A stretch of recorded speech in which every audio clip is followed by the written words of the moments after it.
Welcome to another Debates with Hess and Yates. How are you feeling today, Roger? It's okay. Funny enough, it said live on my screen, and as though this is live and not recording. It's ridiculous, isn't it? I hope we're not dead. It is live. Okay. Hello, everyone. Definitely live. We've got our one viewer with us. If you are We, joining, we've been fighting with our green screens, folks. Or I have, and it looks like my green screen is not green enough.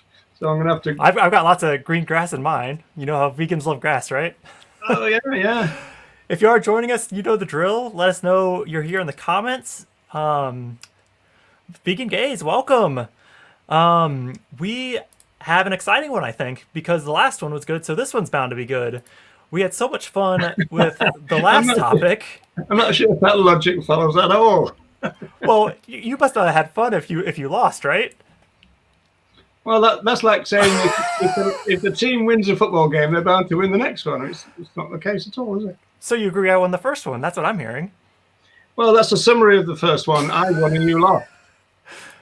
Yeah, you're right. I won and you lost. Yeah, I won and you lost. All right. So for those of you who were not with us for the last one, we were discussing the whole concept of rights-based footage, and I think we're talking about a few different mediums. Roger had mentioned campaigns, which I think could probably possibly be a whole nother topic, whereas I was kind of honing in more on the footage aspect. We discussed a few different terms. We talked about rights and versus welfare, which I think Roger and I kind of are aligned on that. But just for so everyone who's watching we're really talking about a treatment focus versus ending all use focus. So that's what we really mean by that welfare versus rights distinction. Yeah, it seemed like my perspective was, I think we both agreed that both images combined with text is quite useful, or in the example of video footage. However, I would argue that the imagery is more influential due to how our brains process the information, the human mind, as it were. Whereas it seemed like Roger was more about the claims making, and even to the extent where it sounded like you were a bit skeptical that rights-based footage exists in the first place. So I think really we kind of, the hour hits really quick. We're going to try to keep this to an hour. I know we went over the last time, but I think really we will just pick up where we left off and just, what do you think, Roger? The last episode, did I convince you at all that rights-based footage exists? You did. No, you didn't. No, you did. Well, going back to one of the things you just said is this thing about images, and we kind of agreed. The thing about an image, paints 1,000 words and all that kind of stuff. But the best kind of images are the ones that include a caption, and so that's essentially what I'm saying. That if you want to make your rights-based point, you need to put that in writing. It's very difficult to make a rights-based point just with a picture. I mean, I think you can create a welfare response with a picture.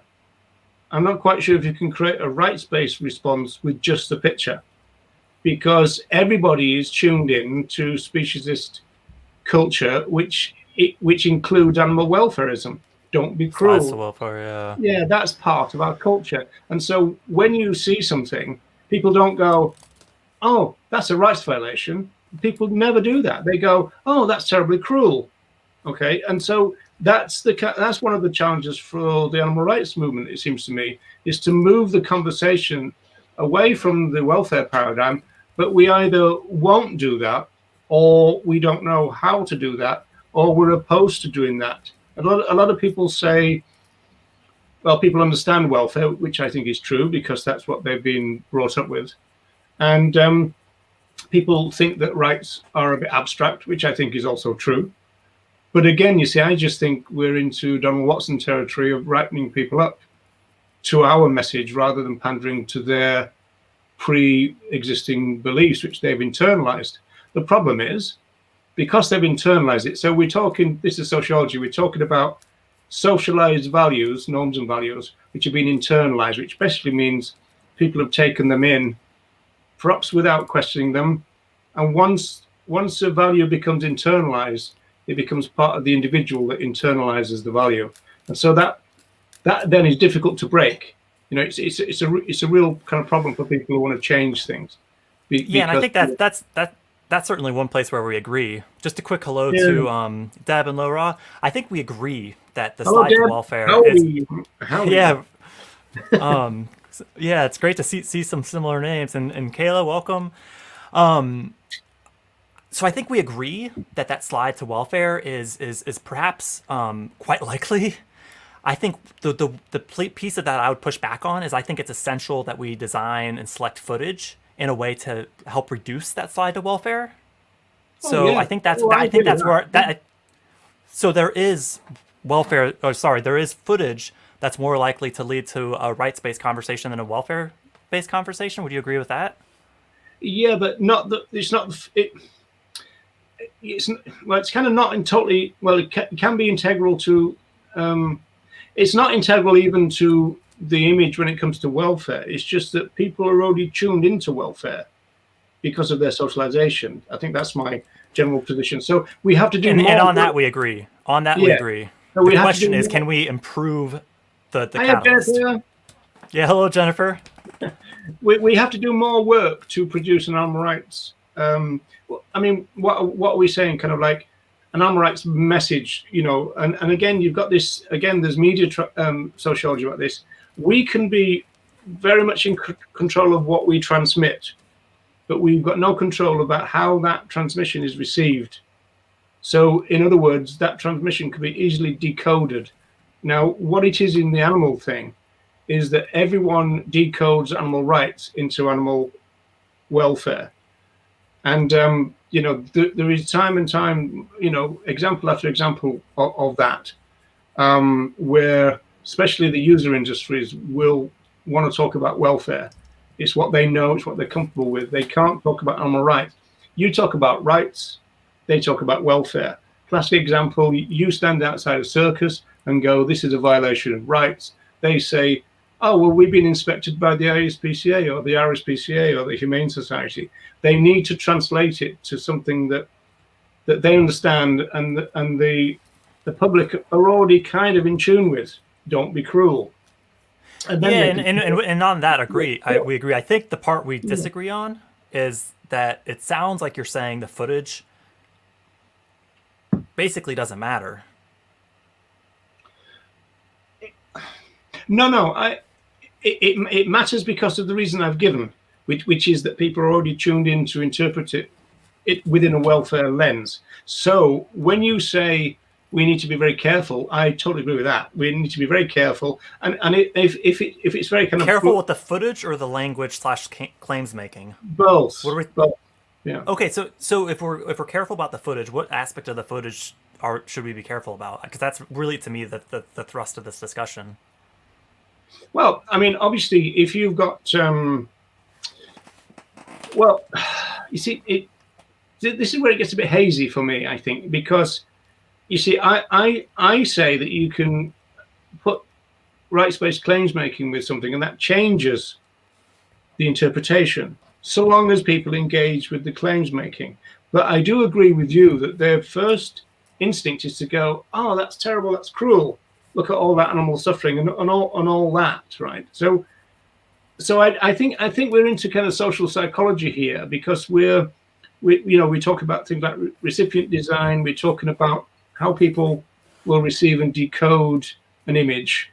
And I mean, let's face it, the reason it's important is because advertisers spend hundreds of thousands of dollars doing focus groups in order for them to be able to judge what the media, the first, that they say that thing about the first impression. So I agree with you on that. If the first impression is cruelty, then you've got a lot more work to do. Do you think the footage can be more likely to get people thinking about cruelty? Yes. Yeah, of course. Yeah. That's really that to center my position that we need to focus on footage that's more likely to lead to a rights, or I think more commonly put, end all use discussion. You win. Let's close it down. 10 minutes into part 2. Well, I think there are some nuances here that are probably worth exploring, and maybe to kick us off with that is a short clip. My outreach footage I shared with the last one, and it's also in the description of this one. It's a full 8-minute clip that does have a content warning associated with it, rights violations showing our fellow animals at their end. However, what I'd like to show is a non-graphic 1 minute part that really is juxtaposed with that in my full footage, but we'll just show the individuality you part. should, without going into detail, I think you should say more about the footage that you've put. It was other animals, kind of not free living other animals, but it's kind of other animals kind of enjoying their lives and stuff, juxtaposed with rights violations and what most people would regard as cruelty footage, right? And that's what. That's where I push back. That's where I push back. Sorry, finish your thought though. I'm getting fired up. Push away. So the juxtaposed, I agree that there is what some would refer to as cruelty in the other side of the footage that we won't be showing today. However, I think there's ways we can limit that interpretation. For instance, removing. I've been saying all the time, though. What's that? I've been saying that very point all the time. So how would you frame rights-based versus welfare-based footage? Well, you're the one who keeps making that point more stronger than I am, because I'm. Gotcha. Yeah. Okay. Yeah. Okay. All right. That's enough of an intro for the clip, I suppose. Let's close it down. Move along the show. As this is playing, please let us know in the comments what you think of the chat so far. If you think there's welfare footage, rights footage, and the rest of it. All right. So you're going to show some. The philosophy of animal rights is on the side of reason, for it is not rational to discriminate arbitrarily, and discrimination against non-human animals is demonstrably arbitrary. The other animals humans eat, use in science, hunt, trap, and exploit in a variety of other ways have a life of their own that is of importance to them apart from their utility to us. They are not only in the world, they are aware of it and also of what happens to them. The philosophy of animal rights stands for, not against, justice. We are not to violate the rights of the few so that the many might benefit. This philosophy, therefore, is a philosophy of peace, but it is a philosophy that extends the demand for peace beyond the boundaries of our species. To stand truly for peace is to stand firmly against their ruthless exploitation. Respect other animals and their rights. Live vegan. God, that goddamn Regan guy again. So, People are going to take snippets from this. Get a whole compilation of these live videos. They'll have plenty of ammunition, won't they? Yeah, I mean, why didn't you put some decent on there, like Peter Singer or something? What's the matter with you? But you're saying that footage was rights-based footage, are you, Jeremy? So my normal. Because basically, there's two main ways I use this footage. I use it for this particular video I shared on social media widely, which I think is unique in the sense that it goes to thousands, hopefully hundreds of thousands of people. And that clip was more like 1 million. But it's only one-way communication. Whereas on the street, I use completely different footage for a myriad of different reasons. And that one is what I would say is the more pure rights-based footage in the sense that it shows the juxtaposition. That I would say is part of rights-based footage. Okay, if that makes sense. So I think to show the rights, the good rights-based footage is going to show both the positive and negative, for lack of a better term. If there is such a thing as rights-based footage, why do you need the Regan audio? That's what makes it rights-based, isn't it? Well, that brings it to your claims making point, and I think I see where you're going with that. I think that the caveat I would say to that is this footage is actually the newer versions I'm doing. Oftentimes on the street, you're not going to play the narration because you don't want to be having an outreach conversation while there's somebody talking in your ear. In fact, I find I usually just play music as a catalyst, and then once I start a conversation, I'll mute it. You'd be talking to them then, wouldn't you? So you'd be doing what Regan was doing. So without, I'd like to think so, but yeah. Yeah, but without the words, it wouldn't be rights-based footage, would it? But that brings us back to our earlier, maybe contrasting views. I believe there is footage. So I appreciate we're only looking at the positive side of the footage. Is there any footage from anything from that footage that you think people would interpret that okay, let's use them, but in a kind way?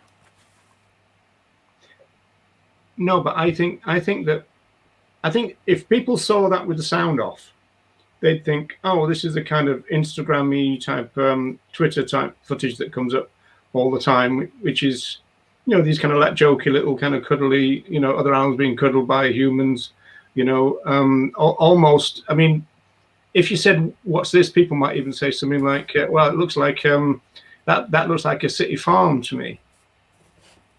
So I just don't see how it's rights-based without the direction to kind of suggest to the audience that's how they should interpret it. What's the key foundation to a rights-based perspective from your perspective?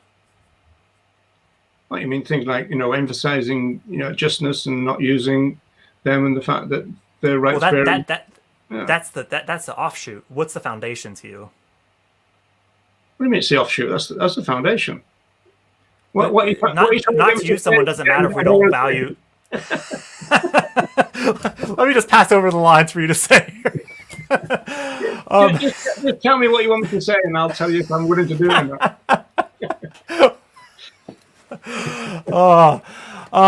I guess to me it's two parts. It's one, like to not use them as the conclusion, but that's not really to me the why. To me, the why is, as Regan put it, subject of a life. I mean, the way I would put it is just their individuality. Once people see other animals as the individuals who they are, to me, not using them is just a natural conclusion. Do you see where I'm going with this? Because to me, that positive is the why. I don't agree with that. If people enjoy watching that kind of positive footage, they're going to then assume I now shouldn't use other animals. They're not. I'm not saying. Well, I think our society fully confirms that is not an easy leap to make, and only about 1% of society has made that leap. I do think that is a pivotal part of our claims making, though. That's where it starts. Well, yeah, but so long as the claims making is there. Jennifer said it's a brilliant video. What's Deb saying here? Does showing footage with friendly other animals introduce a gateway to furthering the rights claim, or does it maintain our current welfare mentality? Because that's really kind of what we're talking about. And there's so much we could talk about when it comes to footage. It could be both. Could be both. It could be both. It could be both, and that's what I think we both agree. The claims making is important. It needs accompanying claims making. That's my position. And my position is yes. However, the initial footage is crucial for where that claims making, how much work that claims making has to do. If that footage is showing what most of the population would see as cruelty, other animals being kicked, let's say, the claims making is going to have to do a lot more work than if we focus on their individuality and very, a clear, direct rights violations that strips away as much treatment focus as possible. That's my position. I would have thought that if you were to show that footage on the street, people are liable to say, they might come up and go, "Oh, this is great. I love animals. I think they're great. I've got a dog at home, and I've got 3 cats, and that. I mean, they're not going to be making any animal rights connections at all without work from us. You'll agree with that, right? Yeah, and it depends what that work from us means. On the street, that's why I'm emphasizing that about half the footage is showing the negative or the rights violations, them being killed and so on. So that's the juxtaposition. And the dog cat comparison maybe we could talk a little bit about, because I know there's some that see that as a speciesist claim, that why should we have to compare a pig to a dog, for instance? A pig should have value in their own right, and I completely agree with that. However, I think there is some pre-existing empathy that we can build off of. So someone says to me on the street, "I have a dog and cat at home." I start to make the rights-based claims making, to your point, and build off that versus discounting it. Okay. All right. If anybody has any thoughts, I think we're thoroughly confusing each other. Yeah, come on. You should have stopped at 10 minutes in when you said you agree with me. Yeah, so somebody type a disagreement to Jeremy, please, so I can read it out.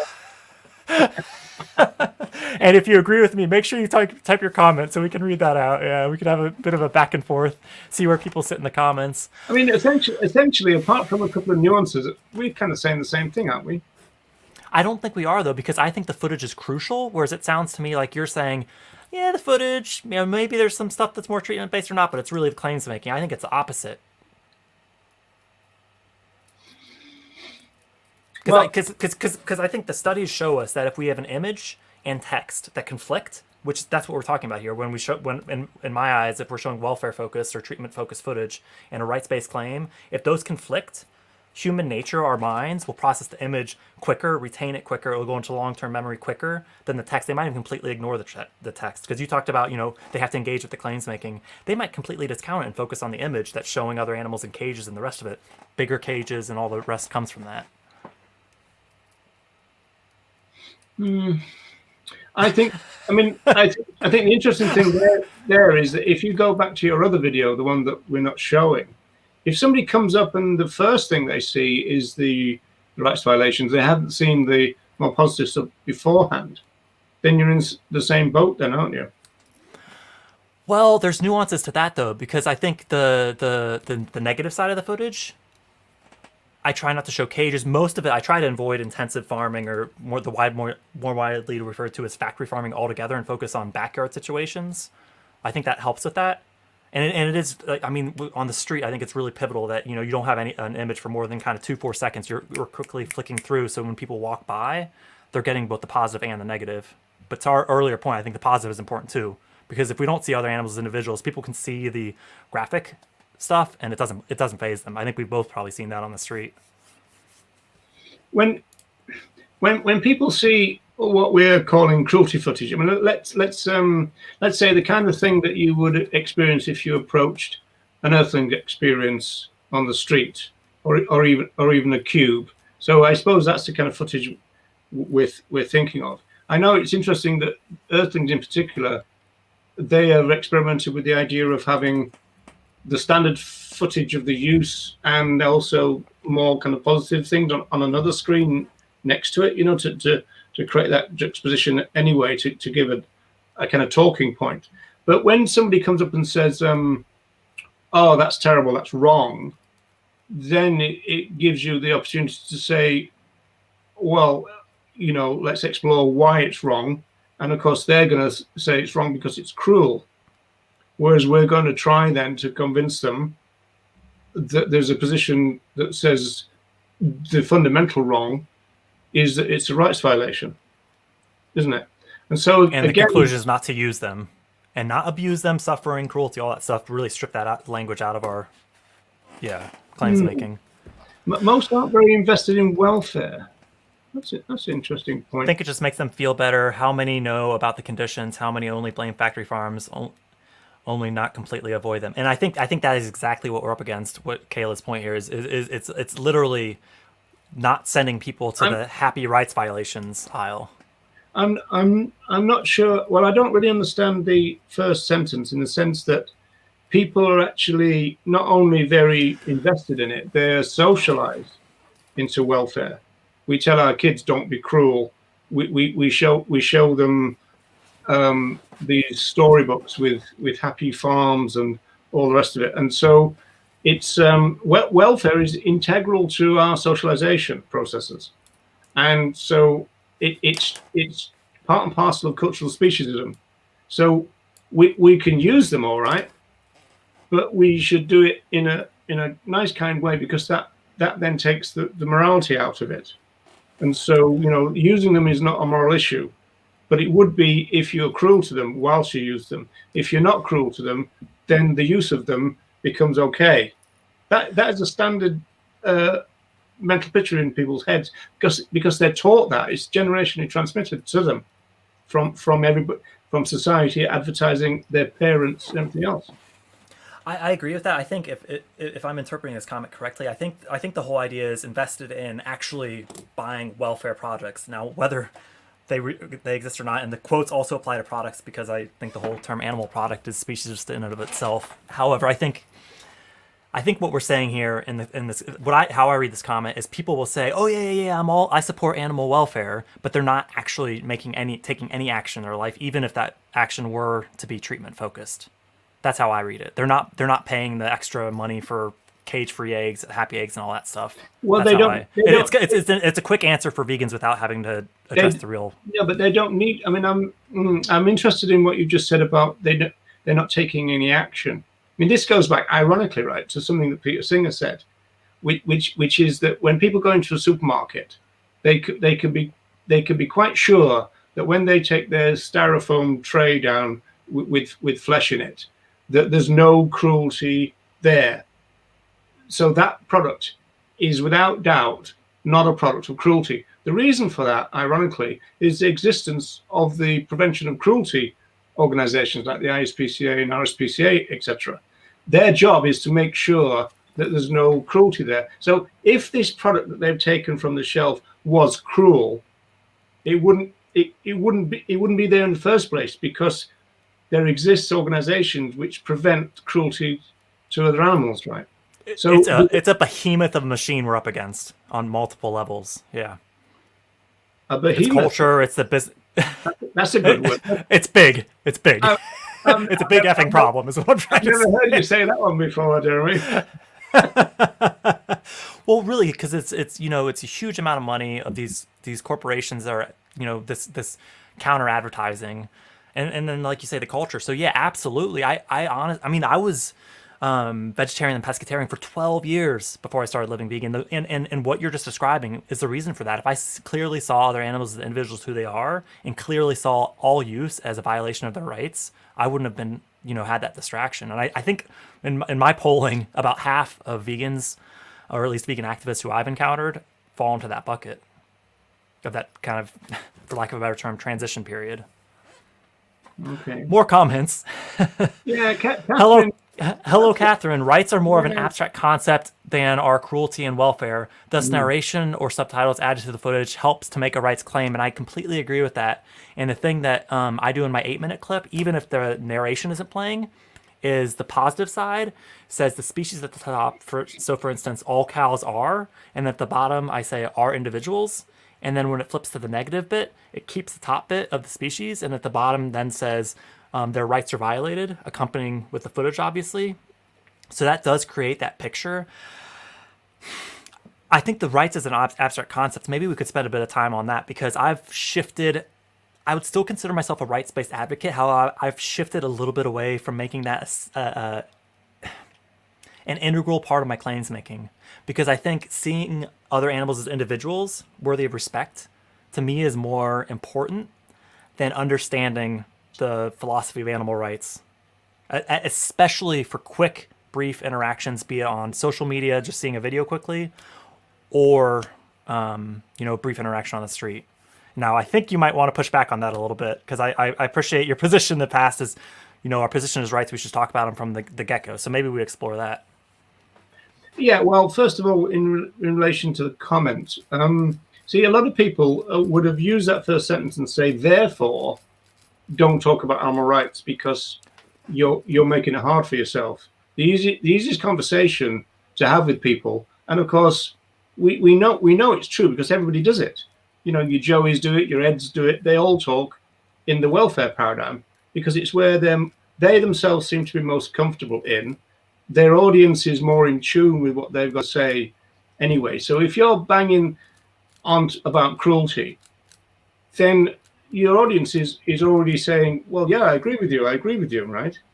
They're not saying, what's all this about rights, right? So I understand that point. The movement issue there is that by having a big, long conversation about cruelty with somebody, and then you go, therefore, go vegan, that's the bit that, for me, doesn't fit, but that's a separate point. But does that mean because rights are abstract, then it would be better to not talk about animal rights and talk about cruelty? See, I'd push back against that because that's there's a third option. The one that you're talking about. Yeah. Go ahead and push back. Yeah. No. So you're saying the third option is what you're saying about emphasize the individuality of other animals and that kind of stuff, right?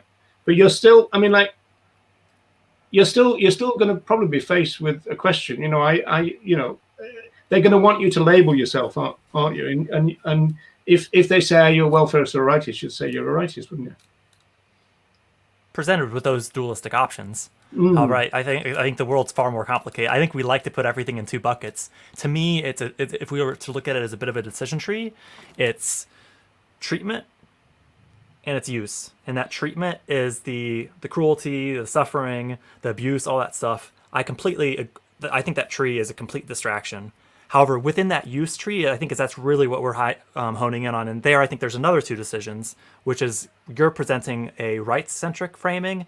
I'm presenting an individualistic centric framing that is obviously grounded in rights. However, I don't get the impression that our society and our movement is philosophically minded enough that the construction of rights should be our sole claims making. I think we have to caveat that with some more simple language.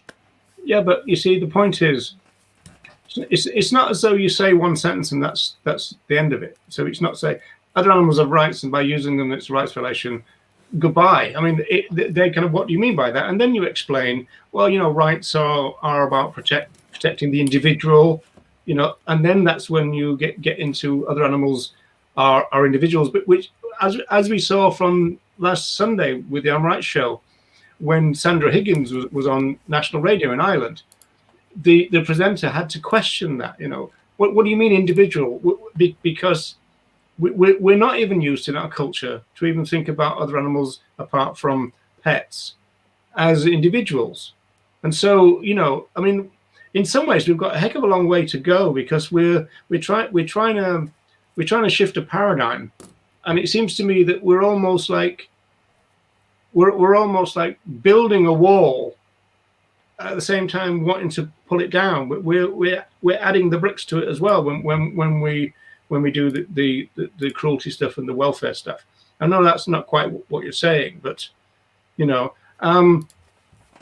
I just think that if you make a rights-based argument on the street, you would then start talking about other animals being individuals, and you want to elevate their moral status and talk about them as being moral persons and all the rest. So, I mean, really, we're only talking maybe about the first couple of sentences, aren't we? That's the difference. After that, it all merges together. To you and I, perhaps. I think from a wider movement and societal perspective, I would say no. I think to your first point, the rights, protection of the individual, and so on, I think you and I will both appreciate that to internalize the idea of rights takes some time, both as an advocate and particularly being prepared to speak to it. I'm not sure if I agree with that, because obviously what you would do then, if somebody's struggling to understand the concept of animal rights, you talk about human rights. And people don't have any problems there, although it's interesting. People do, though. Yeah, well, it's interesting to what extent they do, because it is an interesting conversation. When people go, you believe in human rights, they all go, yes. And then if you start to dig under that, they might not quite know what they're talking about. That's a point in of itself. If we don't understand human rights, how are we meant to understand other animal rights? Well, I mean, it's an interesting one, because obviously we've got the distinction that we've got to get over, negative and positive and legal and moral too. But so long as we've all got that in our head, we can kind of guide people. I see encounters on the street as an educational opportunity, and so I've had situations where people have gone, "Oh, that's interesting. Tell me more," type of thing, right? I mean, obviously, without saying it like that, "Oh, that's interesting. Tell me more, Roger." If only our job was that simple on the street.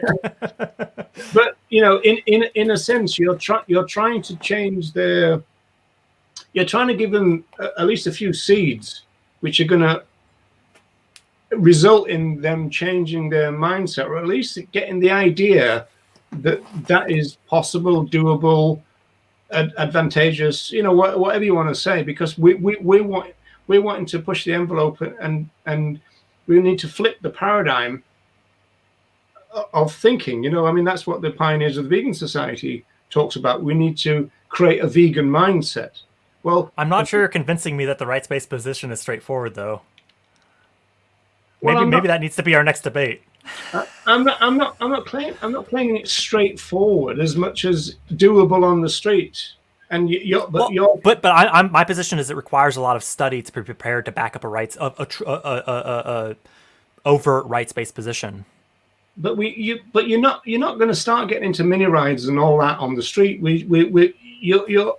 You're planting seeds, aren't you? And so and then hopefully you can say, well, check out the work of Tom Regan online, and they go from there. That's about the best you can do. I mean, you're not going to be able to produce a module's worth of rights-based stuff on the street, obviously.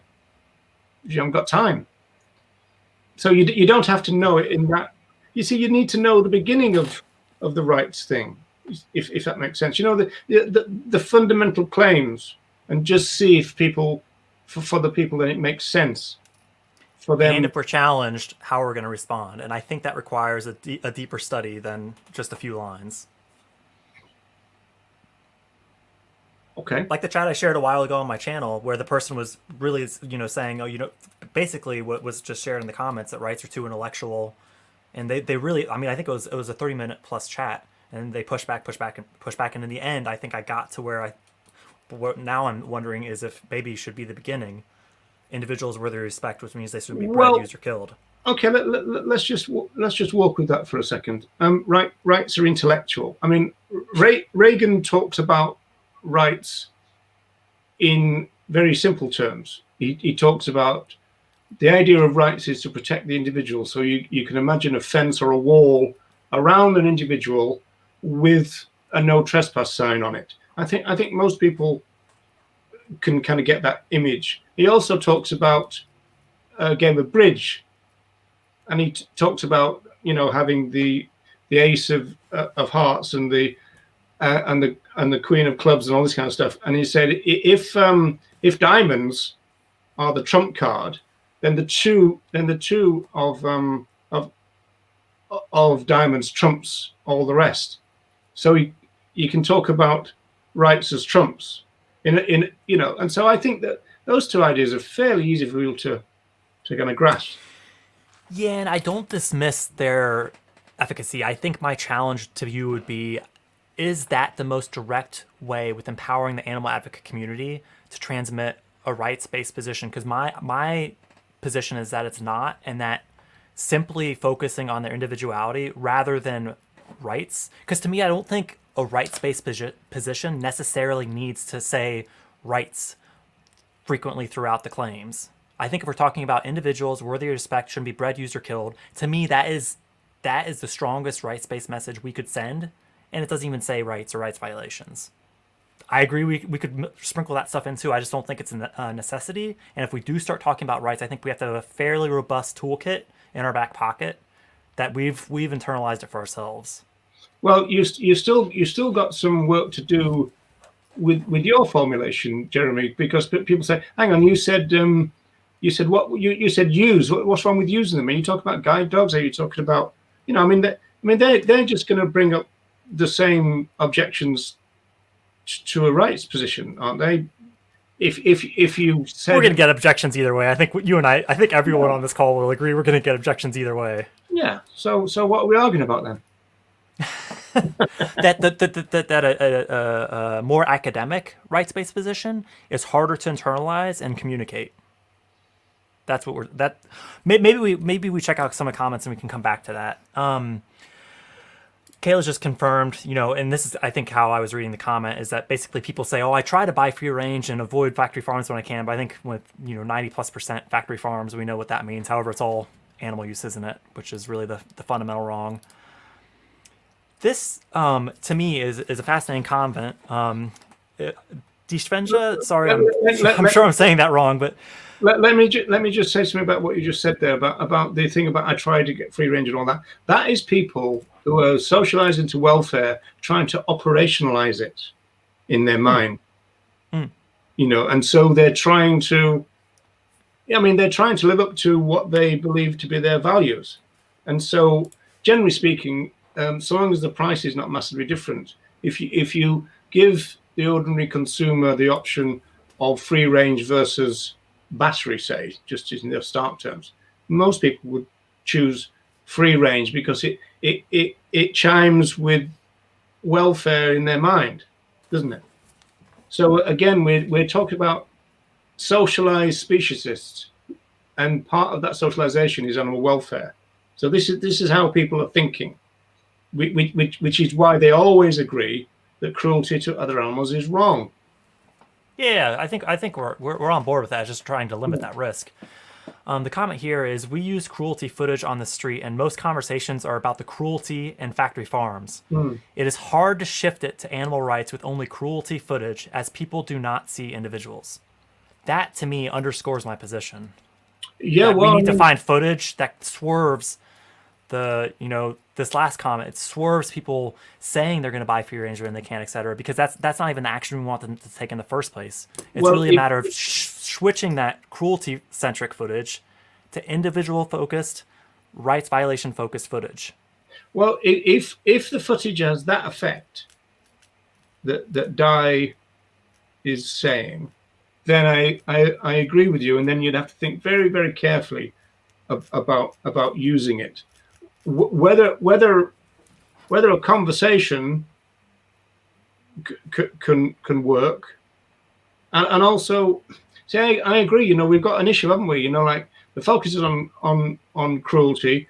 Whenever animal advocates make a comment, you see YouTubers doing this all the time. They talk about factory farming. The national groups, they talk about factory farming. It is a big part of our claims making. And if you said, well, so extensive farming is grand, and they go, well, of course not. And you go, well, okay, so why factory farming? And I think there's a variety of reasons for that. And I think one of it is it's the majority of types of use. But I also think it does provide, whether we like it or not, the kind of horror pictures that they use as persuaders. You don't want to cause this, do you? Type of thing, right? I think we can do that with rights-based footage.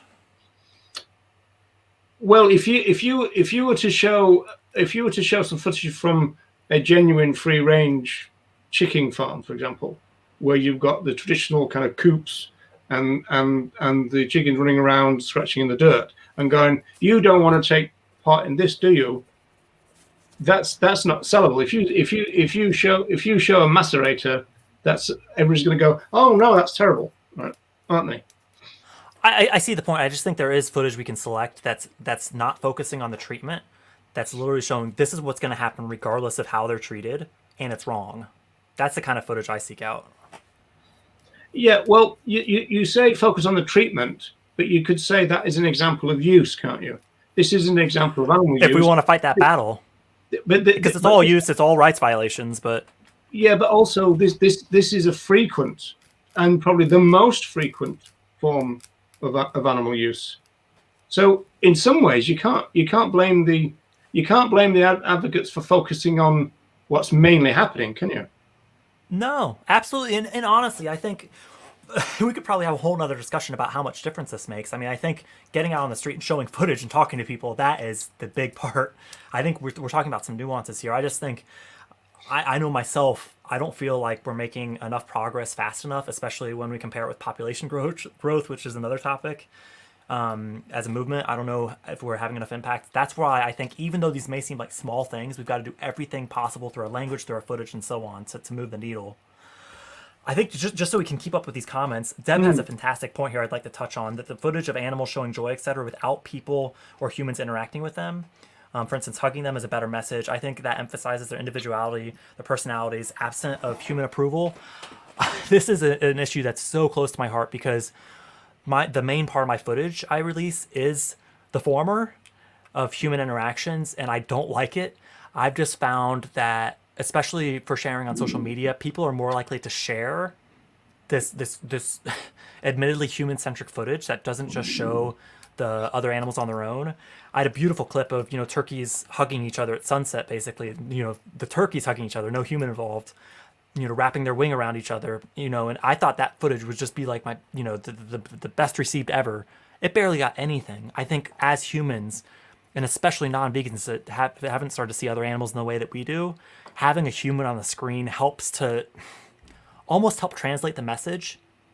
So I agree with Deb's point. I think we should do that whenever possible. I just think we're up against a complicated resistance within humanity that we associate more with things that we know.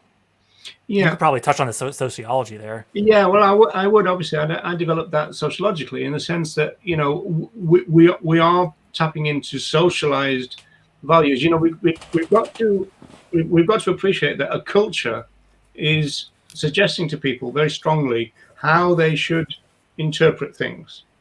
You know, and so to go this thing about other animals interacting with each other, we often interpret that as kind of, well, where's the control? There's no control. Richard Ryder said something really interesting. And Richard Ryder was the guy who coined the word speciesism for those who don't know. And he did that in about 1970. And so Ryder coined it, and Singer kind of popularized it, if you like. And Ryder said that part of our culture is that other animals need human superintendence. And that without that superintendence, then there's a kind of out of controlness, that we do seem to have this thing, and this was part of a kind of theological kind of argument about the idea that, you know, we are set here by the divine to be stewards.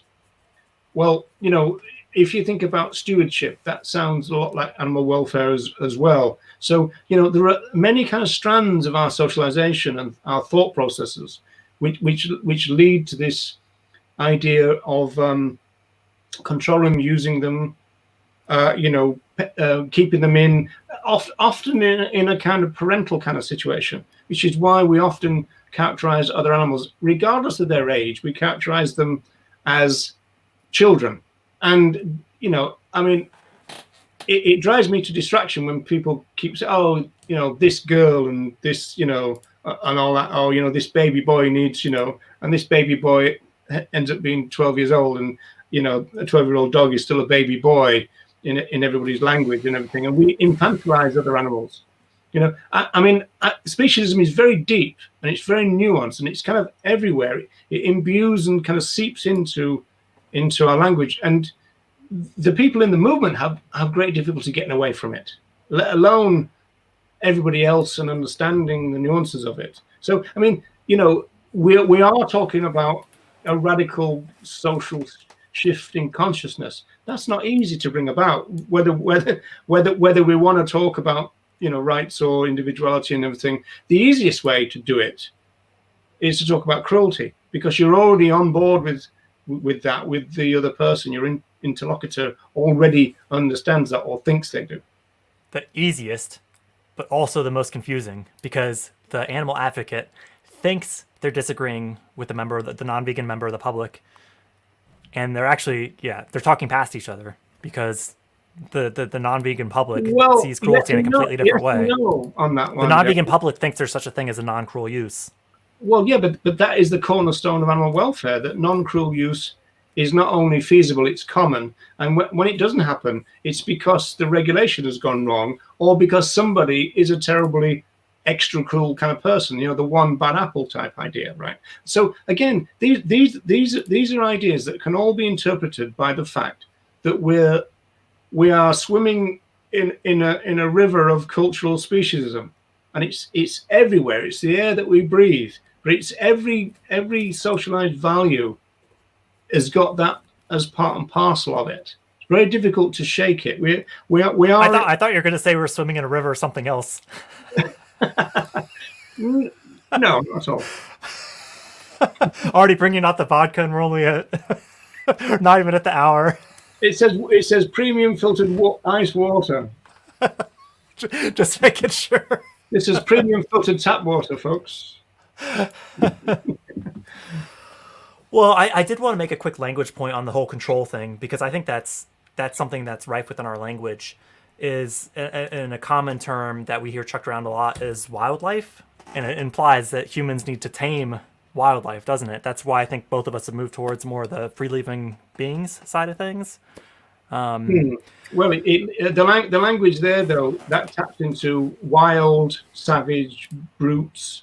You know, I mean, like animal advocates used to call other animals brutes and lower animals, this kind of stuff. That was just standard language in those days, and that's why you ended up with kind of racists doing the same to indigenous folks by also calling them savages and brutes and stuff. Ironically, one of the reasons why people saw, for example, the Native Americans as savages is because they didn't farm, and so they didn't control nature very much. They just were part of it and interacted with it. It's a kind of fascinating part of it. In other words, they didn't do what civilized man did, the conqueror. You've got to put civilized man in quotes. Yeah, bunny rabbit ears. But yeah, I mean, when you start to look at the nuances of speciesism and racism and these kind of oppressive regimes and constructions, I mean, not only are they widespread, but they are very nuanced. It's not all very straightforward. But in some ways, that's the sociological strength of it. A sociological idea or a sociological value is most strong when you don't have to think about it, and you certainly don't have to. Right. Think. It's almost underneath the surface. Yeah, we've got to bring it above the surface. Yeah, I'm sure someone like Michelle Lowe would say it's kind of on the not the unconscious level, or maybe she might say that, but subconscious. It's there, but it's not really kind of nagging at you or anything. Yeah, and I think just a quick note, this is a bit of our add-on show. The full team will be meeting on Sunday, 5 p.m. UK time. We'll be exploring ideas to help keep momentum through the pandemic. So hopefully some of you can, or all of you can join us for that discussion. I think we're coming up on the hour, and I think we're going to start to try to keep under that. I saw someone commented last time that they wish they'd made themselves a sandwich if they knew it was going to be an hour and a half. So we'll try to keep it short this time.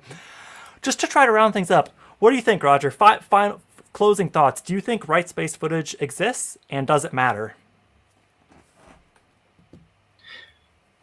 I'm reluctant to think that rights-based footage exists without something that goes with it. And I would go back to the fact that you created what you said was rights-based footage, but it's not rights-based without Tom Regan's audio. Well, that depends what rights-based means. If we're focusing on the individual and the footage focuses on the individual, is that not rights-based? Well, the thing is, well, okay. Might have to do a part 3, folks. in some ways, what we're kind of saying, well, look, this is rights-based footage, and I'm transmitting that. There's no guarantee it's going to be received that way. What would guarantee it much more is if you accompany it with an audio and writing, which makes it clear that you're making animal rights points. On that we agree. That's the clinch of it. So the actual we've got another nuance here. The fact that the imagery is very important, but without the words, the meaning that we think we've imbued into it can easily be lost. It's a lot less likely to be lost if you've got the words with it. Maybe that's our common ground. We've found common ground. Part 2, near the end. We've found common ground. Let us know what you think in the main comments. Let us know what you think in the comments, everyone. We do have a list of running topics. If there's something you'd like us to talk about next, let us know. But this has been a lot of fun. I think breaking it up into 2 parts, it allows it to be more digestible. Keep it under an hour, and I'm really glad we did a part 2. Before you can say anything else, thank you everyone for joining us. Let's leave it right there, and hopefully we'll see you on Sunday. Oh, by the way, I want to do an advert for I'm doing a talk at an event which I think is blimey, I should know this, but I think it's coming out of Europe. I think it's Berlin, but it's called the Vegan Society of Solidarity. I think I've got a link to that already on my Facebook wall. So maybe you can add it to the video. We can add to the video comments, maybe. Yeah, ratio. Yeah, so that's on Saturday. That's the day before the Animal Rights Show. You're talking about the vegan history and that kind of thing?